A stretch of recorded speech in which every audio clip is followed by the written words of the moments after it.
Eu tenho um amigo, por muitos amado, porém rejeitado,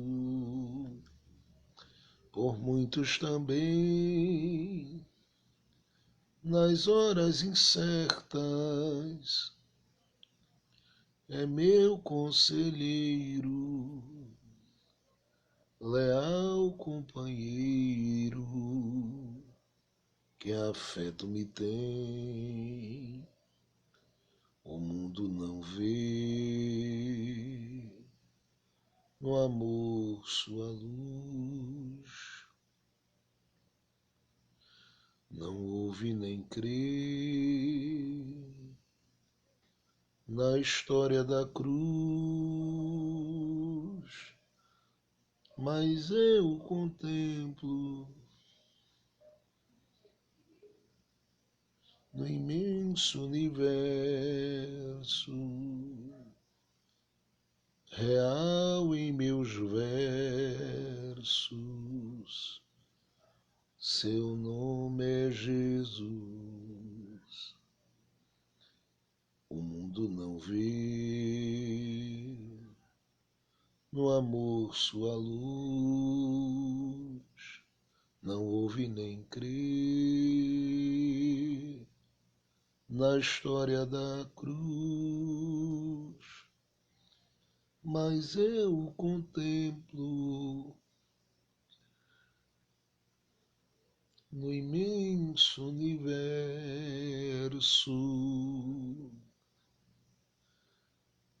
real em meus versos. Seu nome é Jesus. Talvez você não tenha o que esperava ter. Quem sabe viu seus sonhos se desmoronar. Na verdade está assim, eu sei, é tão ruim. Ninguém mais pode saber como você. Não vai adiantar você desesperar. A qualquer hora o quadro vai se reverter. Lá do alto existe um Deus que é forte, luta por você e verás o que vai acontecer. Vai passar, segura firme e forte a luta, um dia passará. Há um propósito de Deus aí e não vai falhar. Todo o poder para suportar virá do céu, vai passar. Segura firme e forte a luta, um dia passará. Há um propósito de Deus e não vai falhar. Todo o poder para suportar virá do céu, vai passar. Segura firme e forte a luta, um dia passará. Há um propósito de Deus aí e não vai falhar. Todo o poder para suportar virá do céu. Gente amada, graça e paz, que alegria poder falar com você na noite de hoje. Que bom que as mãos do Senhor Jesus estão estendidas sobre a sua vida e sobre cada um de nós. Sabemos que Ele é o Senhor sobre tudo, sobre todos, sobre todas as coisas. E que bom que Ele está trabalhando em seu favor, em meu favor. Que bom que Ele está trabalhando em favor de nós como igreja, e temos a certeza que Ele está trabalhando na nossa nação e nas nações do mundo. Estamos orando, buscando, nos derramando diante de Deus, e tem sido uma bênção sabermos que o Senhor tem trabalhado em favor de todos aqueles que confiam e esperam nele. E não importa como você está e onde está nesse momento, mas eu sei que o abraço de Deus está chegando aonde você está. E as mãos do Senhor estão estendidas sobre você, de modo que onde você estiver, haverá da parte de Deus sempre graça, força, para que você possa resistir no dia mal e prevalecer com a sua fé sobre toda investida, sobre toda resistência, sobre todo ataque, sobre toda barreira erguida diante dos seus olhos. Aquele que começou a boa obra na sua vida, ele é fiel e com certeza irá surpreender seu coração e a sua vida em todas as coisas. E eu quero, aproveitando esse momento especial, mandar um abraço carinhoso a todo o povo de Ouro-Oeste, São Paulo, povo querido de Fernandópolis, todos os irmãos que compõem aí a Assembleia de Deus, Fernandópolis, em Ouro-Oeste, São Paulo. Minha palavra de gratidão a todos vocês.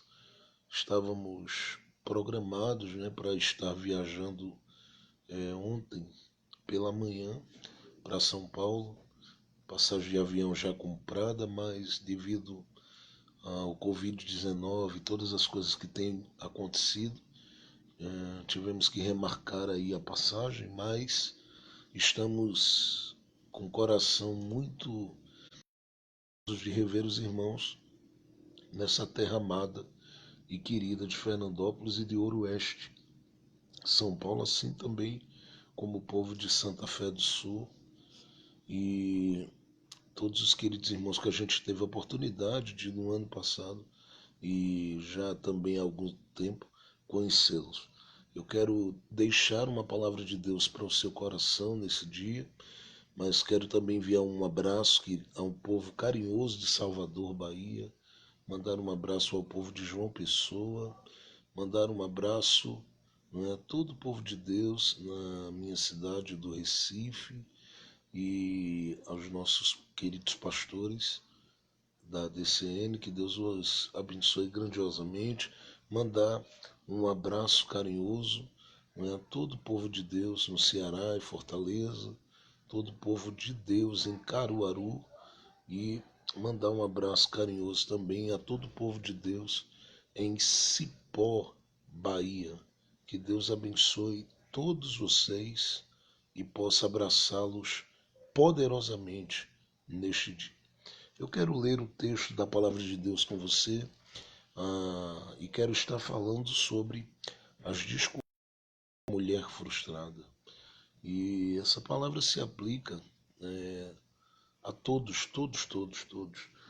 João capítulo de número 4, que é um texto conhecido, eu quero ler esse texto e deixar essa palavra para o seu coração a partir do verso de número 12. És porventura maior do que nosso pai Jacó, que nos deu este poço, do qual beberam ele, seus filhos e o seu gado?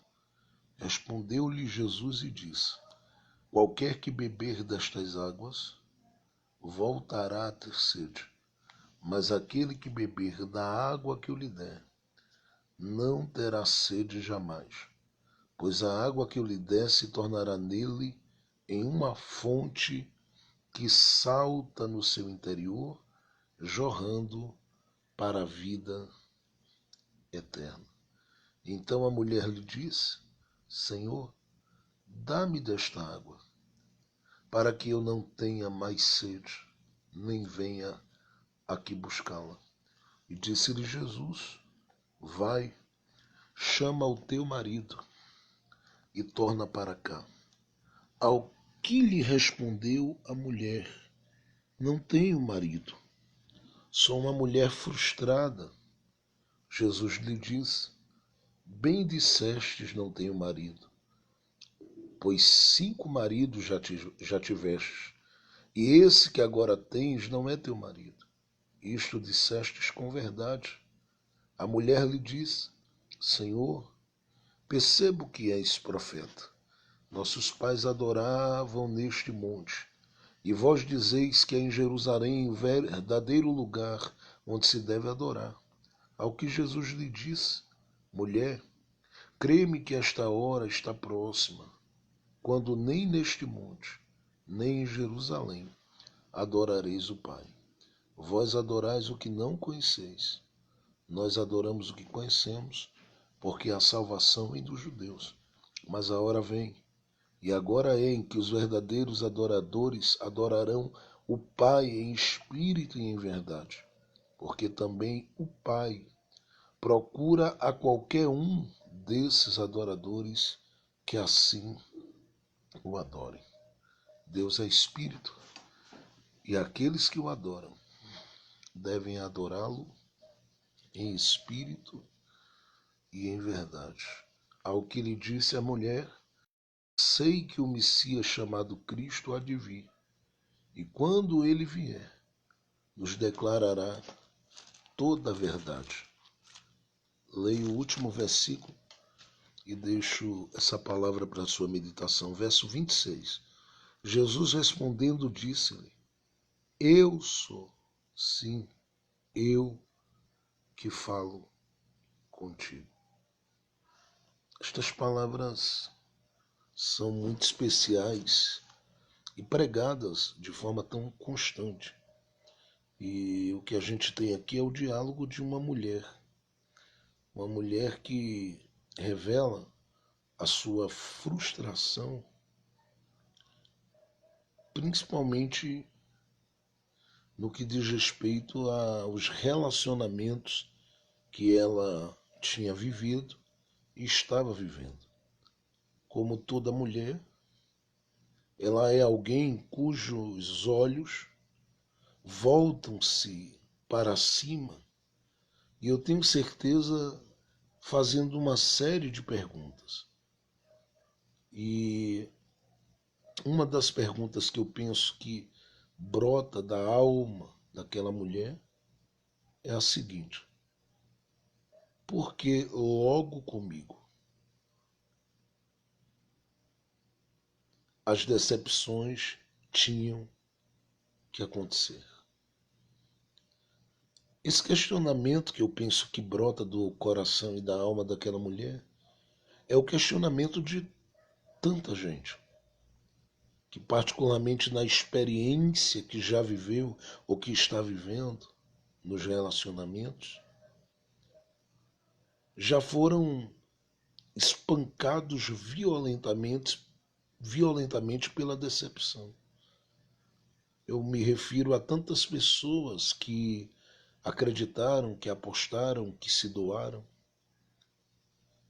e foram sacudidos na sua existência por uma atitude inesperada por parte das pessoas às quais ela se dedicou, e o que recebeu foi realmente uma punhalada. E qualquer pessoa que já tenha vivido isso na história da vida sabe muito bem como dói, como é difícil ser tratado, se deixar tratar ou buscar tratamento para a alma alquebrada, ferida, cansada, prostrada. Qualquer uma das pessoas com as quais a gente tem tido a oportunidade de dialogar ao longo de 21 anos que eu venho fazendo a obra de Deus, elas me diriam: eu não quero acreditar mais em nada e nem ninguém. Eu digo isso porque as Escrituras dizem que Jesus sai da Judéia. Ele tem como meta principal chegar-se a Galileia. Há uma bifurcação. Ele passa, diz a Bíblia em João 4,4, por Samaria. Ele chega a uma cidade por nome de Sicar, encontra ali um poço, diz que se assenta próximo àquele poço, ou sobre aquele poço,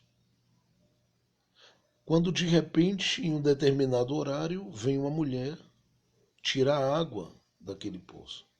É surpreendente o que acontece, porque Jesus diz para ela: dá-me água, e começa a colocar para fora todas as suas resistências, e todas elas tinham uma base: as frustrações que ela viveu nos relacionamentos da vida. E ainda mais que aquele que está ali diante dela, para ela tem três características. Primeiro, essa de um viajante sem identidade. Por mais que a gente chegasse próximo àquela mulher e dissesse: você não conhece ele, ela diria: eu nunca ouvi falar.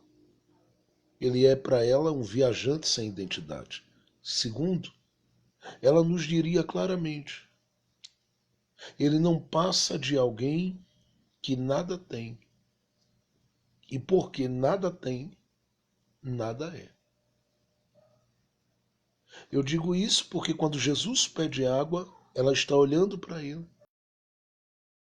Aqui nas mãos de Jesus não tem uma corda, não tem um cântaro. Também não existe nas mãos de Jesus moedas sendo apresentadas. Ainda que o próprio Jesus havia dito aos discípulos: vai para a cidade comprar pão. Mas ele não apresenta a ela moedas. Uma terceira coisa importante que devemos levar em consideração é que, do ponto de vista daquela mulher, Jesus é apenas mais um judeu no caminho. Então, quando ela olha para Jesus,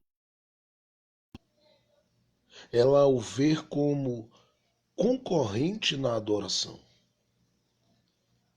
E ela mesma vai dizer com suas palavras a Jesus: como sendo tu, judeu,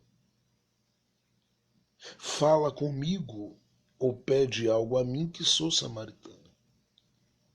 E a partir da ideia de que Jesus é aparentemente um judeu e ela uma samaritana, vai se desenrolar toda a discussão, todo o diálogo e tudo que acontece neste capítulo 4. Então é aqui que começa as descobertas desta mulher que particularmente está perdida, no mínimo, em três coisas. Primeiro, no objetivo da sua adoração. Segundo, está perdida no seu trajeto de relacionamentos. Terceiro, está perdida com relação a si mesma quanto à sua capacidade de discernir as coisas. Por que eu estou dizendo isso? Porque ela diz para Jesus como sendo tu. Quando ela vai ser particularmente alcançada pela graça de Deus e pelas palavras de Jesus, tudo muda no que ela diz e tudo muda no que ela realiza. Porque até então ela está olhando para Jesus e o trato dela é o trato de alguém que reza. O que me faz perceber que a esta mulher faltava discernimento. Então o próprio Jesus se encarregou para todo o conflito existencial que aquela mulher carrega, levá-la a um caminho de descobertas que mudarão o seu olhar a respeito de Deus, o Pai, a respeito de Deus, o Filho, e a respeito da própria história que ela conhecia. Jesus chega diante daquela mulher e pede água. Ela está dizendo para ele, como sendo tu judeu, me pede. Segundo a avaliação que ela faz, Jesus merece desprezo e mais desprezo, desprezo e mais desprezo. E olha que coisa interessante. Ela está sentada próximo àquele poço. Jesus está sentado próximo àquele poço e ela está com o seu cântaro, com a sua corda, pronta para tirar a água daquele poço. Tirar a água. Jesus diz para ela assim, mulher. E quando ele chama ela de mulher, ele está simplesmente despertando nela o interesse pelo diálogo. Porque até então, as pessoas que haviam cruzado o caminho dela, eu tenho certeza, não a tratavam com dignidade. Não a tratavam com consideração. Não a tratavam com respeito. Não a tratavam como alguém que tinha que ser valorizada. E é justamente aí que quando Jesus percebe que esta mulher está resistente, tratando com desprezo, agindo com indiferença, que ele começa a provocar nela esse sentimento de alguém que diz eu quero me abrir para novas descobertas agora. Então ele diz para ela, mulher, mulher, se tu soubesses quem te pede água, você pediria da água que ele tem para dar e eu acrescento. Jesus estava dizendo para ela assim, você pediria para que ele colocasse um basta nas suas frustrações. E ela diz para ele, tu não tens cântaro, tu não tens corda. Observe que ela está colocando Jesus em uma posição que, segundo ela, ele precisava ter para ser.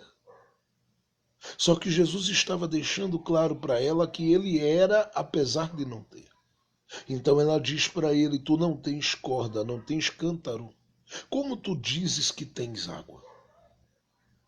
E aqui ela começa a fazer 3 descobertas que eu considero importantíssimas na vida de qualquer mulher que um dia cruzou-se no caminho da sua vida com o Senhor Jesus. E a primeira descoberta que ela faz é que Jesus, a partir do ser, consegue trazer à existência coisas que particularmente alguém diria que não existe. Isso parece tão simples e tão natural. Pastor Henrique Boroni, Deus abençoe. Isso parece tão simples e tão natural, mas deixe-me dizer que não é. Porque a ideia das pessoas é que quem tem, terá para dar, para fazer, para realizar. De modo que aquilo que somos, do ponto de vista delas, não deve ser levado em consideração quando as nossas mãos estão vazias. E é por isso que muitas pessoas viveram uma experiência de se sentir imensamente sozinhas na história da sua vida, porque o olhar das pessoas para elas era sempre buscando um cântaro ou uma corda na mão. E nunca olhando para ela como alguém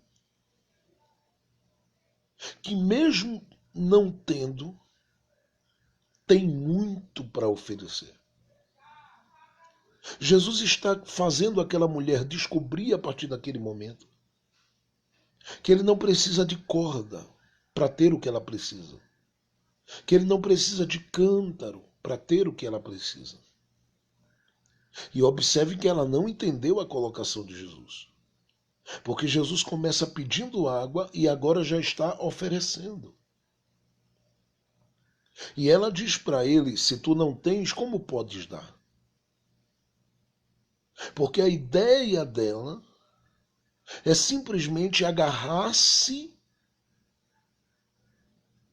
com o primeiro contato, com a primeira visão que ela teve e com as primeiras palavras que ela ouviu.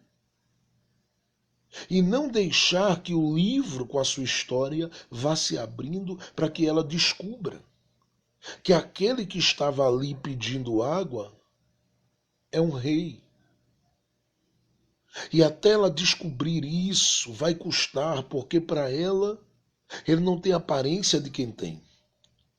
As mãos não carregam nada e por isso para ela é impossível vê-lo como quem tem. Nas palavras da boca dele ou das palavras da boca dele só saem palavras simples e ela considera que ele não tem. E ele começa a dizer para ela: se você soubesse quem está lhe pedindo, você pediria. E ela começa a descobrir que as pessoas que não têm cântaro e não têm corda também têm alguma coisa para oferecer. Porque os recursos podem facilitar a busca da água. Mas o que você é pode levar você, com a sua inteligência, com a sua capacidade, a ser supridor de milhares, mesmo não tendo a corda e o cântaro na mão. Porque, na verdade, o meio mais comum para se tirar água era com o cântaro, era com a corda.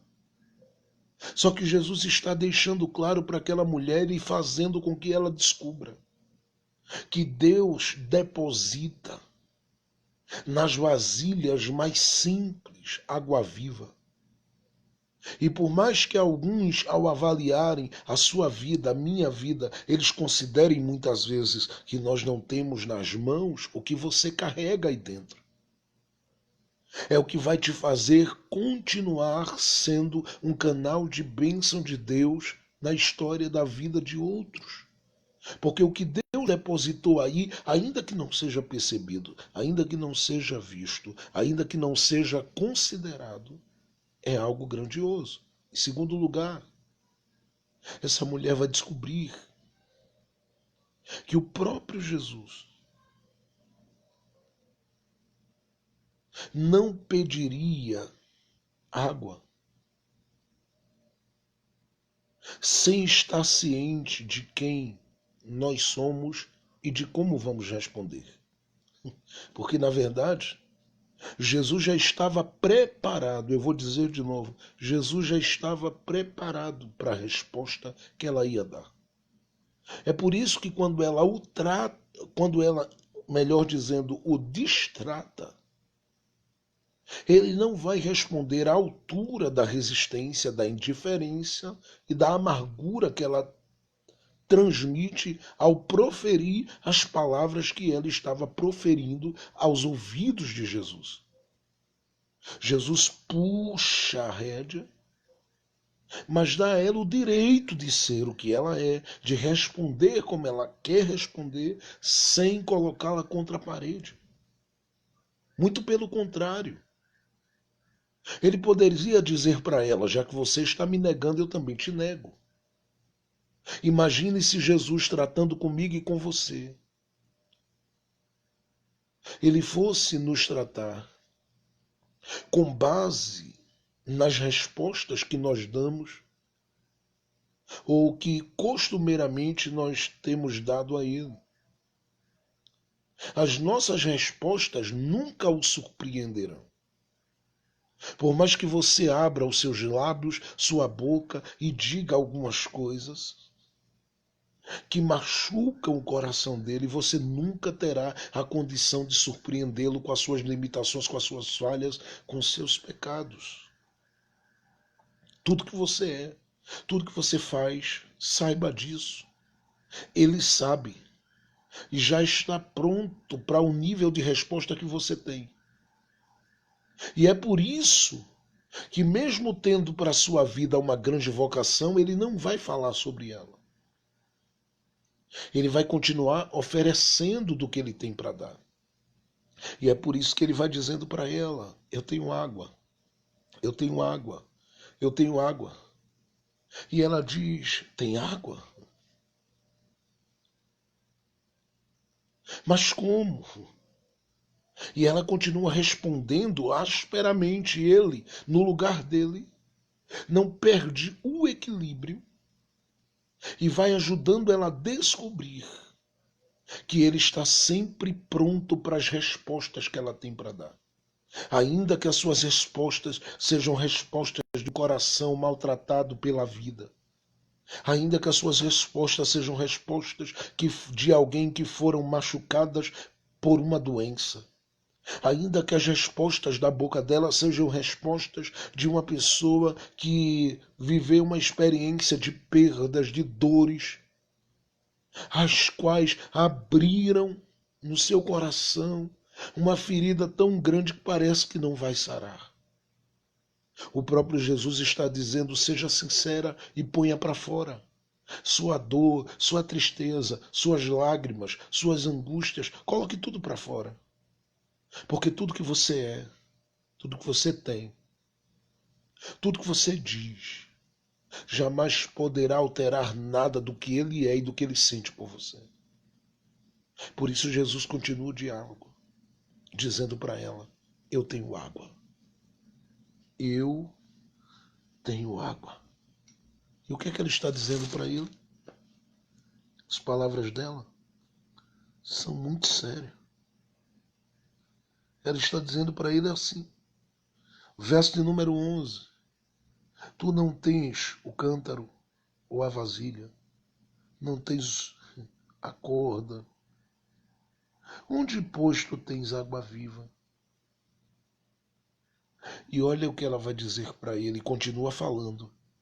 És porventura maior do que o nosso pai Jacó, que nos deu este poço, do qual beberam ele, seus filhos e o seu gado? Jesus diz, mulher, deixa eu te explicar uma coisa e te ajudar a descobrir uma coisa.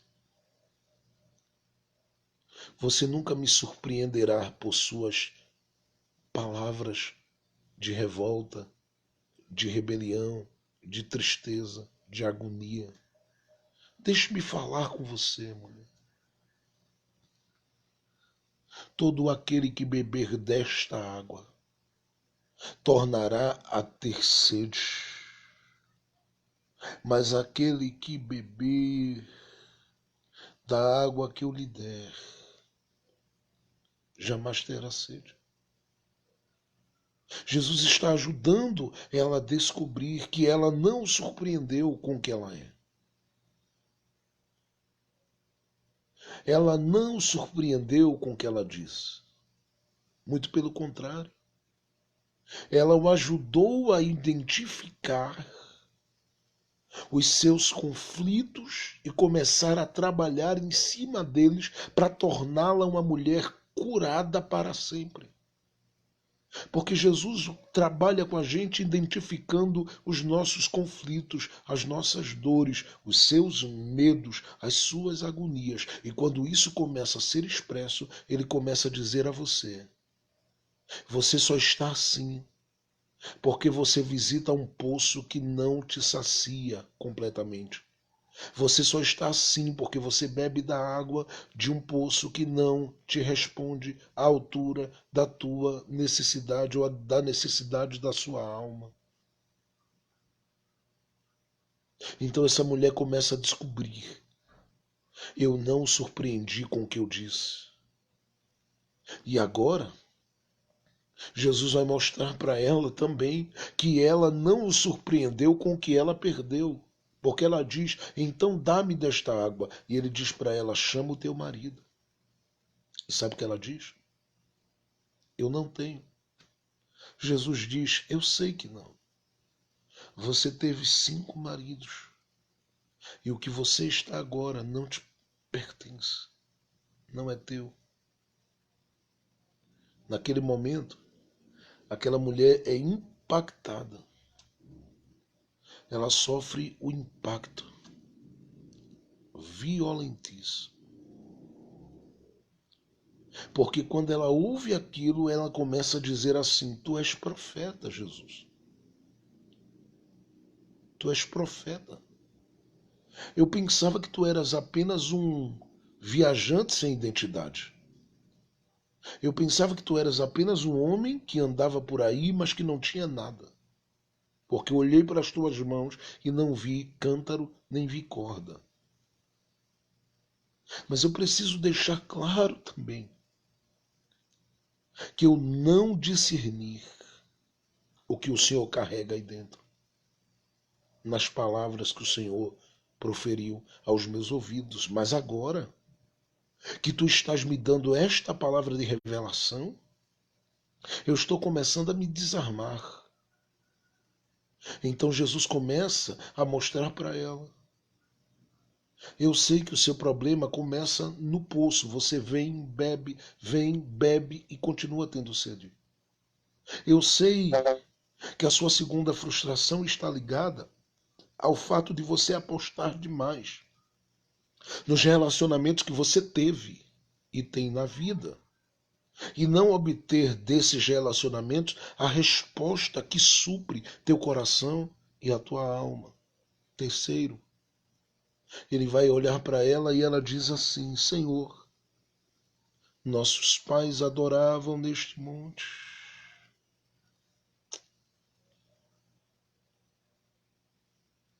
E os judeus dizem que é em Jerusalém que devemos adorar. E tu o que me dizes? Jesus identifica o terceiro problema, ou a terceira frustração daquela mulher. A frustração com o culto. O culto que estava limitado a uma geografia. Que tinha um lugar santo onde se adorava, mas que não tinha glória, não tinha revelação, não tinha manifestação de Deus. E naquele dia você vai perceber que ela esquece do poço, ela esquece da água e vai esquecer do cântaro, porque o próprio Jesus vai conduzir a alma dela a um nível que trará cura para a sua vida espiritual, ao ponto dela começar a discernir a partir dali que Deus não está preso ao monte, nem ao santuário, nem ao altar de ninguém. Deus está preso a corações que o buscam. Por isso Jesus diz que os verdadeiros adoradores adorarão ao Pai em espírito. E o Pai procura estes que o adoram assim. Aqui eu quero parar com esta palavra para dizer a você: não importa quantas frustrações, quantas dores, quantas tristezas, quantas amarguras, quantos vales, quanta escassez, quantas coisas aconteceram na sua vida que lhe marcaram e trouxeram danos e dores. Ouça o que eu lhe digo: o que importa é se você está descobrindo algo de Jesus no meio dessas dores e dessas perdas da sua vida. Porque ele simplesmente vai te usar amanhã na área que você mais sofreu danos ao longo do caminho. As áreas onde você teve as suas maiores perdas, onde você sofreu as maiores agonias, são as áreas que o Senhor manifestará sua capacitação, sua graça e bondade, para que você seja usado nisto. É por isto que quando aquela mulher teve essas descobertas da parte de Jesus na beira daquele poço, as escrituras dizem que ela, verso 28 de João 4, ela largou o cântaro e foi trazer toda a cidade de Samaria para ter um encontro com Jesus. Porque quando eu descubro as minhas frustrações, as minhas dores, as minhas tristezas, elas começam a cessar, elas começam a perder a força sobre mim. E eu começo a ter uma visão de algo muito maior, de algo muito especial que o Senhor tem preparado para o meu amanhã.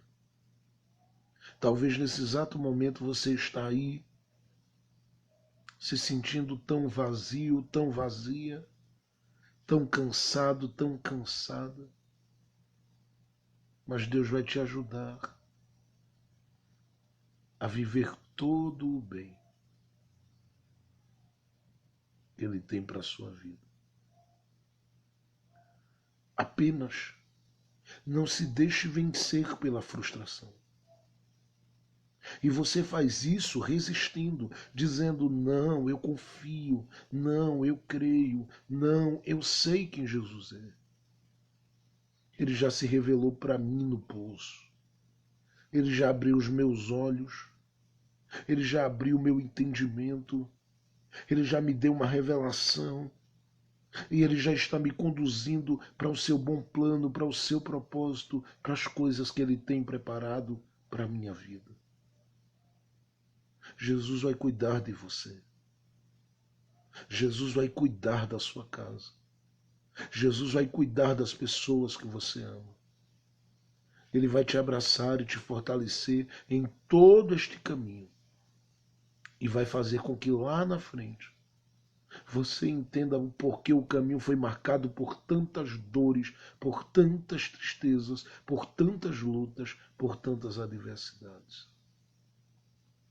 Há sempre algo melhor de Deus para se viver. Há sempre algo grandioso de Deus em todas as dores que nós vivemos. Descubra-o na beira do poço. E deixe a revelação bater a sua mente e abrir os seus olhos.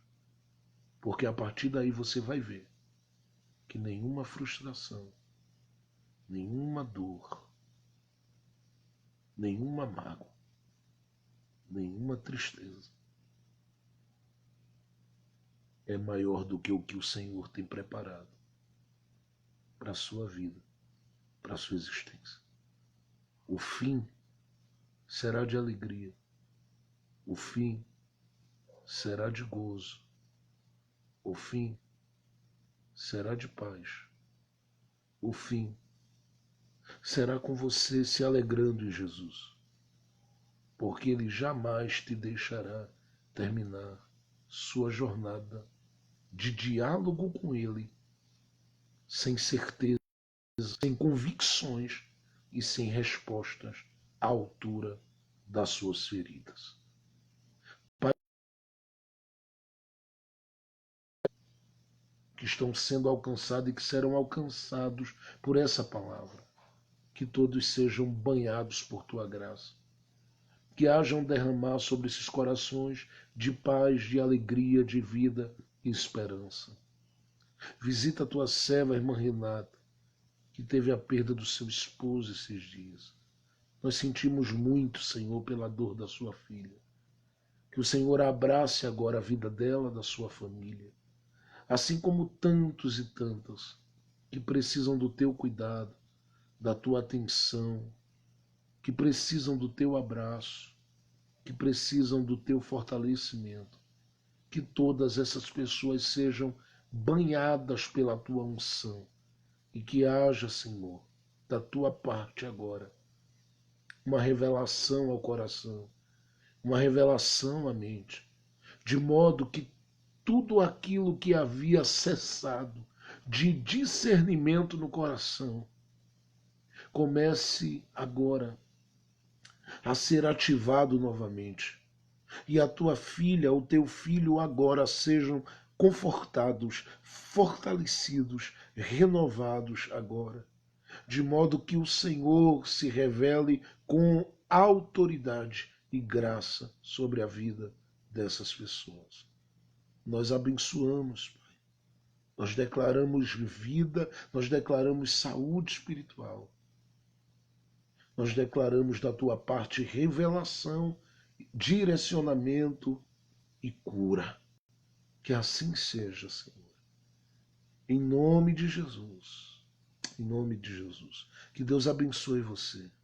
Deus abrace você, Deus abrace sua casa e que em tudo a bondade de Deus possa ser uma realidade na sua vida, porque Ele tem água e vai continuar saciando seu coração, sua vida, sua família. Deus abençoe, uma boa noite e lembre-se, confie no Senhor. Ele é maior do que qualquer coisa. Ele é maior do que qualquer coisa. Deus abençoe.